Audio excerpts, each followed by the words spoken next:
Tragedi 19 November di Memali yang kami paparkan ini adalah berdasarkan daripada maklumat yang dirakam oleh Signal Division pasukan PDRM yang mengikuti perjalanan tragedi baling itu.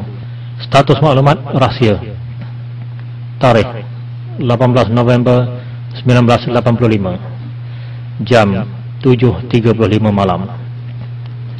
Berpusat di kem pasukan polis hutan Sungai Petani Kedah, seramai 3.600 anggota polis terdiri daripada pelbagai bahagian termasuk Federal Reserve Unit Pulau Pinang, pasukan Senoi Perak, anggota polis beruniform, Komando 69 sudah bersiap siaga untuk menerima arahan.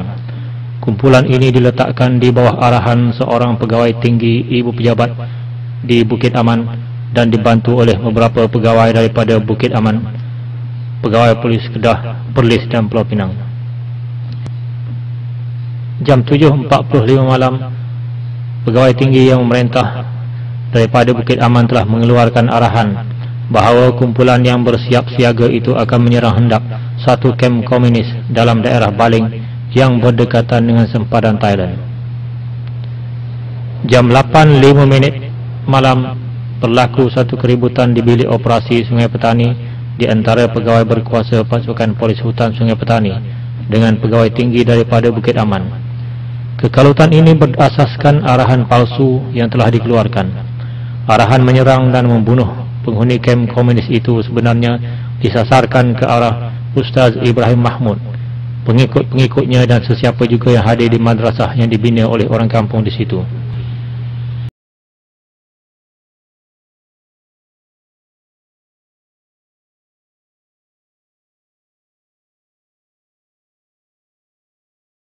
Menteri Hal Ehwal Dalam Negeri. Pegawai pemerintah pasukan polis hutan Sungai Petani telah diberikan laluan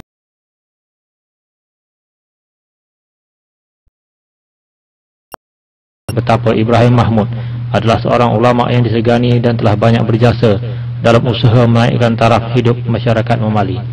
Tetapi akhirnya diketahui juga musuh hitam telah memberikan arahan agar serangan itu tepat jam 12.30 malam. Pegawai pemerintah daripada Bukit Aman telah menerima arahan terakhir mengenai operasi hapus. Berlaku sedikit kekesalan di kalangan pasukan daripada Sungai Petani. Mereka mahukan operasi itu dilakukan dengan mengadakan sekatan dan kepungan untuk mendesak Ibrahim Mahmud menyerah diri. Sekali lagi musuh hitam dihubungi. Pada kali itu, pegawai yang berkuasa diberitahu bahawa musuh hitam tidak dapat dihubungi kerana beliau telah pergi ke sebuah hotel di Kuala Lumpur. Di waktu yang sama, Timbalan Menteri Hak Ehwal Dalam Negeri ketika itu, Razi Ahmad, sedang mengikuti perkembangan dan berada di Ibu Pejabat Polis Pulau Pinang. Beliau sedang mengikuti perkembangan operasi hapus itu.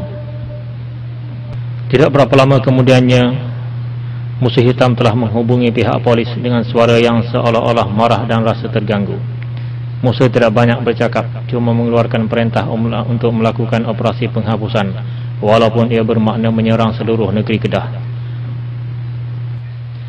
19 November 1985, jam 1 pagi, 3.600 anggota polis bersama pegawainya telah tiba di kampung Memali. Mereka lengkap bersenjata automatik dan tiba dengan kereta perisai. Mereka mula mengepung kampung itu. Ketika itu, musuh hitam masih lagi berada di hotel kerana dia tidak dapat dihubungi. Semua urusan komunikasi dilakukan pula dengan timbalannya yang berada di Ibu Pejabat Polis Pulau Pinang. Kebanyakan anggota polis yang tiba di kampung Memali itu masih lagi beranggapan mereka akan menyerang sebuah kem komunis. Itulah maklumat yang diberitahu kepada mereka oleh pegawai tinggi daripada Bukit Aman.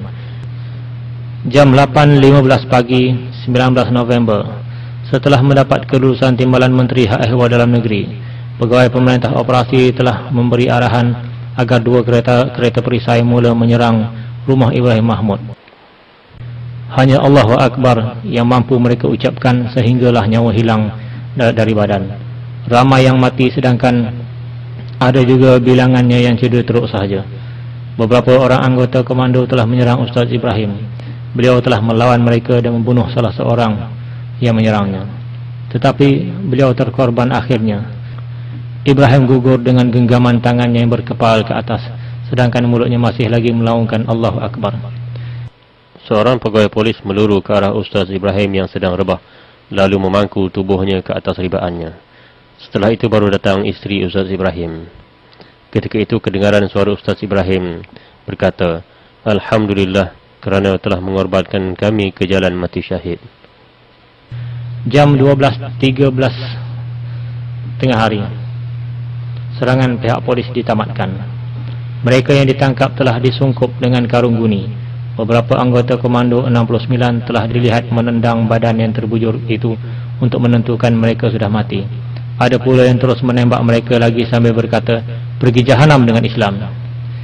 Jam 1.05 tengah hari, pegawai pemerintah operasi telah membuat laporan kepada Ibu Pejabat Polis Pulau Pinang dan juga kepada Musuh Hitam di Kuala Lumpur. Musuh Hitam mengarahkan agar semua orang kampung ditangkap untuk menahan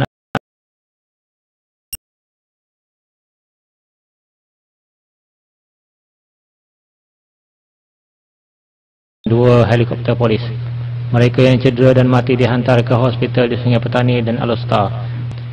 Kini memali sudah berlalu lebih 17 tahun. Ramai yang terlibat secara langsung telah meninggal dunia. Namun masih ramai lagi yang masih hidup. Antaranya ialah bekas timbalan Perdana Menteri sendiri, iaitu Datuk Musuh Hitam Razif Ahmad, bekas timbalan Menteri Dalam Negeri. Dan yang paling penting ialah Perdana Menteri ketika itu masih hidup sehingga sekarang. Beribu-ribu ringgit telah hangus dibelanjakan oleh pihak keluarga mangsa memali untuk membawa kes ini ke mahkamah untuk mendakwa pihak kerajaan Barisan Nasional. Tetapi kes ini tidak pernah dibicarakan walau seminit. Malah dari tahun ke tahun kes ini telah ditangguhkan. Wahai rakyat Malaysia yang berhati perut, percayalah, selagi Barisan Nasional memerintah, kes ini tidak akan dibicarakan di mana-mana mahkamah pun di negara ini. Pihak Barisan Nasional sendiri telah menghina keputusan mahkamah yang melarang isu mahkamah ini diperbualkan di luar mahkamah. Barisan Nasional telah menyalahgunakan media rasmi kerajaan RTM dengan menyiarkan video klip yang diubah suai untuk memburukkan PAS.